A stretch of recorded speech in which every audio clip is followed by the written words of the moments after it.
In this episode, we take a look at a cheap shotgun microphone, the Takstar SGC 598. Check this out.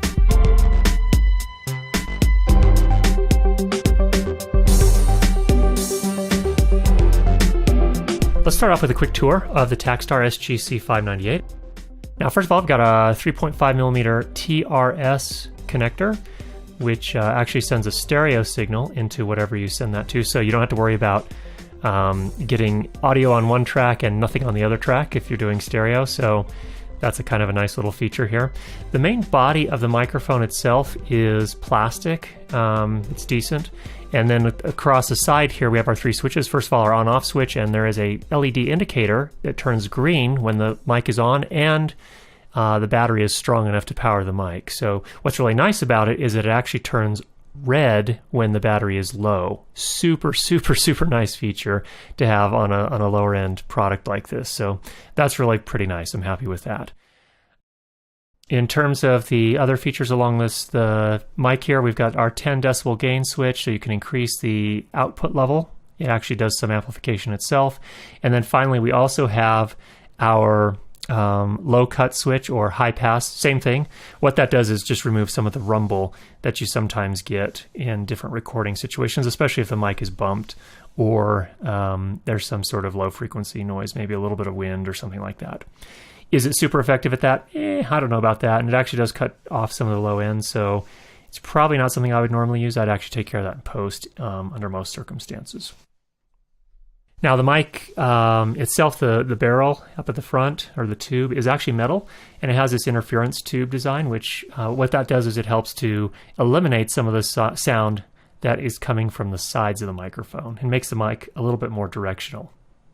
There also is this shock mount design, and the shock mount it's okay. It's not incredible. It has these little rubber pieces that connect to the rod that holds the mic, so it isolates it a little bit from the camera. But if you're going to be doing a lot of, if you do have it mounted on the camera or whatever you have it mounted to, if you're going to be doing a lot of movement, it's not going to work any miracles for you, but it does provide some isolation. It does come with this mount for the top of the camera for a cold shoe, and it's not that connector works fine. It's plastic also. But for $40, that's kind of what you have to expect. It also comes with a foam wind cover, which you can put over the barrel of the mic, which will eliminate some plosive sounds if you are working in super close to the mic. Those are the P's and B's, the sound that you get when you talk into a mic with those. And it's also helpful a little bit for wind. Now, in terms of powering the mic does have its own battery compartment here. You can see as we slide this door off, we actually have a compartment for a AA battery. I think it's awesome that they're using a AA battery. Those are easy to find almost anywhere. So if you're in a bind and you need one quickly, you can probably find one. Now, technically, shotgun mics are meant for outdoor use, and in most pro applications, they're using them within 18 to 24 inches of their talent. Shotgun mics are not like zoom lenses. They don't reach out great distances and pull in the sound like no other mic. So the fact that Takstar and plenty of other manufacturers of these lower end shotgun microphones make them with hot shoe or cold shoe mounts, something that you can actually place on top of your camera, is a little bit deceiving, because I think that most people assume that you can plop this thing on your camera, take the input or take the little cable from the mic, plug it into your camera, and suddenly you will get awesome sound. And the fact of the matter is that's not really how it works, unless you're working with the camera in super close, like 3 feet or less. And if you're doing that, then you've got to worry about wide angle issues, where you start getting a distorted image in people's, if you're shooting people, their faces start getting warped in strange, unpleasant ways. If that's the effect you're going for, so be it. This may be a great setup for that. But if you're going for a more naturalistic look, then that's not going to be really the way you'll want to work with this mic. This is what it sounds like when you record with the camera's microphone, when the camera is about 6 to 8 feet from your talent. So this is 6 feet is probably a good working distance under most circumstances. So this is what you're going to be sounding like if you're just going to use the built-in mic on your camera.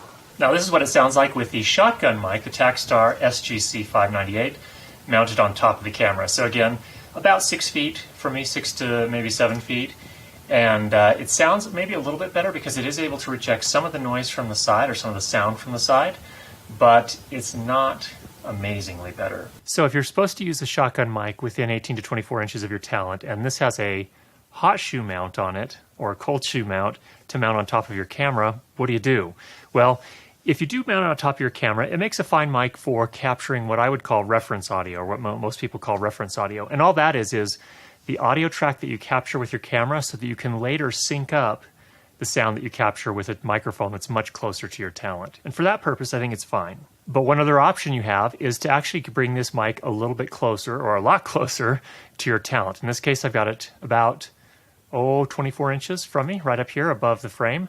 And what I'm doing is recording it, instead of into the camera, I'm recording it into a Zoom H1 audio recorder. So just that short little cable off the mic into a Zoom H1. In this case, all I've done is I've normalized the signal, so brought the peaks up to the max and everything else up with it. I've done a little bit of compression, and then I've used what's called the loudness maximizer in Adobe Audition. Now, how does this mic do in terms of self-noise, the noise that it itself generates when you're recording? And all mics have it, as we've discussed in the past. And what I've got here is an audio signal I recorded with the Zoom H1 set at the input level of 90 out of 100 and the plus 10 gain switch engaged on the microphone. So pretty much we're getting pretty close to the top of what this mic is capable of in terms of bringing in an audio signal and capturing it. And you can see in this case, this is dialogue with me. It is shot at about 24 inches from my mouth, and we are peaking somewhere around -5, -6, which is really pretty much ideal. So once we're in that kind of circumstance, what I'm going to do here, kind of my normal workflow, would be, first of all, to bring it into Adobe Audition. And what I would do is I would first normalize it. So that's just to bring all the peaks, the hottest peaks to the very top, to -0 dB. So you can see it barely moved anything, so we've already got some peaks that are close to that later on in the file here. But the reason I wanted to do that is because that would bring the sound, or the noise, to kind of the practical level I would expect to get it in most of my recordings. And let's see where that falls. So here at the start we have some noise. I didn't select this part because that's where I actually start taking a breath before speaking. But let's just run through that really quickly, and we'll watch down here to see where the noise floor is. This is our noise floor. Okay, looks like it's bouncing around between -54 and -47. So this is definitely not world's quietest mic. Is that usable? Yeah, I think it's probably usable under most circumstances. If you need something cleaner than that, you're probably going to need to invest more money. If you're concerned about something cleaner than that, then you're probably playing in the wrong league with this mic. I would say that you will be getting some hiss in your recordings, and you need to be prepared for that if you're going to head down this path. It is not the cleanest mic, and you know, the trick is yeah, you can get your levels just right. You can get the input level up to 90 like I did on my Zoom, put the plus 10 dB gain on, and the problem with that is that's going to be fine for most dialogue cases, but as soon as you have a track where someone laughs really loud, they LOL, you're going to run into some problems because that's probably going to clip. So these are the kind of things you got to kind of keep in mind. So is this mic perfect for every situation? Absolutely not. Is it pretty decent for, you know, someone who's on a tight budget? Yeah, I think so. So overall, what do I think of this mic? I think it's a pretty decent mic for $40, a pretty decent shotgun mic for $40. Is it perfect? Not by a long shot. I think the noise that it produces is a little bit annoying, so you're going to hear that hiss almost all the time. It's important to get your gain stage right, you know, your input level. And if you don't, if it's too low and then you have to boost it a lot in post, you're going to get even more noise. So you've got to be really careful about that. I think it's really, to make it really worthwhile, you've got to get it close to your talent, and you can do that using either an external audio recorder like the Zoom H1, Tascam DR05, or by using an extension cable, and we'll have links for all those down below. And overall, though, pretty good. If you've really got a tight budget and you can't afford to get something more expensive, I think for $40, this is a pretty decent buy.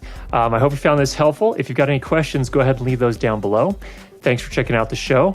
And if you haven't already subscribed, make sure you go ahead and do that. And we'll be sure to get you more great videos on how to improve your lighting and sound for video. Talk with you soon.